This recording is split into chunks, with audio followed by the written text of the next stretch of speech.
ऐसा क्यों हुआ? इस आत्मदया या सेल्फ पिटी के जाल से बाहर निकलना बहुत जरूरी है। जो हो गया सो हो गया। अब हमें अपनी पूरी एनर्जी सिर्फ और सिर्फ उन चीजों पर लगानी है जिन्हें हम सच में कंट्रोल कर सकते हैं। तो चलिए अब आगे बढ़ते हैं और देखते हैं कि ये सब दूसरे चरण से कैसे जुड़ता है। ये चरण है शारीरिक क्रिया का, यानी कि हम तुरंत क्या एक्शन ले सकते हैं। और यहीं पर काम आता है हमारा तीसरा टूल, सांस लेने का एक बहुत ही खास तरीका। अक्सर तनाव में हम अपनी सांसें रोक लेते हैं, लेकिन उज्जयी श्वास पर आधारित ये 4-4-4 ये एक छोटा सा रूटीन हमारे शारीरिक तनाव को दूर करके अशांत मन को तुरंत ब्रेक लगाने का काम करता है। चौथा टूल बहुत ही मजेदार है, मुस्कुराना और हंसना। अब आप सोचेंगे कि मुश्किल समय में कोई कैसे हंस सकता है, लेकिन गाइड सुझाव देती है कि fake it until you make it. मतलब जब तक असली हंसी ना आए तब तक बस हंसने का नाटक करें।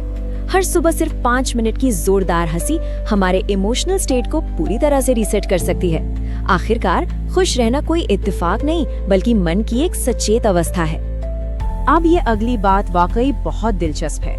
हम पहुंच गए हैं तीसरे चरण पर, जहां हमारा फोकस हमारे अंदर से निकलकर बाहर की दुनिया पर जाता है, यानी बाहरी जुड़ाव। हमारा छठा टूल इस बात पर जोर देता है कि खुद को ऊपर उठाने के लिए दूसरों की मदद करें।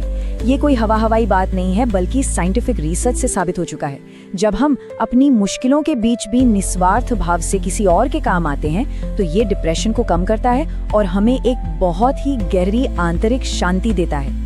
सातवें टूल को समझने के लिए जरा इस आंकड़े पर गौर कीजिए, 71%। मेंटल हेल्थ अमेरिका के एक सर्वे में ये बात सामने आई है कि 71% लोग भारी तनाव के समय अपने दोस्तों और परिवार का सहारा लेते हैं। इससे ये साफ हो जाता है कि मुश्किल वक्त में खुद को एक कमरे में बंद कर लेना या दुनिया से कट जाना बिल्कुल गलत अप्रोच है। हमें बाहर निकलकर लोगों से जुड़ना चाहिए। और आखिर में आता है हमारा 8वां टूल, ध्यान या मेडिटेशन। अब क्या आपको पता है कि एक आम इंसान के दिमाग में हर दिन लगभग 50,000 विचार आते हैं? जी हाँ, 50,000। इतने भारी शोरगुल के बीच मन को शांत करने के लिए मेडिटेशन से बेहतर और कोई तरीका नहीं है। और इसी बात को दीपक चोपड़ा जी ने क्या खूब कहा है। वो कहते हैं कि मेडिटेशन दिमाग को जबरदस्ती चुप कराने का तरीका नहीं है, बल्कि ये तो उस शांति तक पहुंचने का रास्ता है जो हमारे अंदर पहले से ही मौजूद है। सच कहूँ तो ये बात मेडिटेशन को देखने का हमारा पूरा नजरिया ही बदल देती है। ये हमें खुद पर कंट्रोल वापस दिलाती है।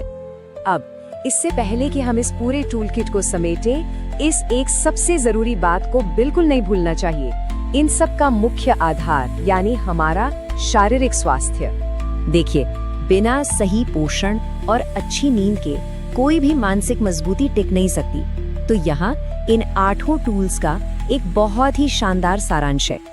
एक तरफ हमारा मन और शरीर है, जहाँ विश्वास, दृष्टिकोण, अलगाव, सही श्वास और मुस्कान है। और दूसरी तरफ है हमारा बाहरी जुड़ाव, जहाँ दूसरों की मदद करना, लोगों से जुड़ना और ध्यान करना शामिल है। ये सारी चीजें मिलकर एक ऐसा अभेद्य कवच बनाती हैं जो जीवन के किसी भी तूफान का सामना कर सकता है। तो इस पूरी चर्चा को समेटते हुए आपके लिए एक सोचने वाली बात छोड़कर जा रहा हूँ। कल की किसी भी अप्रत्याशित चुनौती के लिए आज आप कौन सा एक छोटा सा कदम उठा सकते हैं? याद रखिए, मानसिक मजबूती कोई जादू नहीं है जो रातों रात आ जाए। ये एक आदत है। तो जरा सोचिए, आज ही आप इनमें से किस टूल को अपनी दिनचर्या का हिस्सा बनाने वाले हैं? विचार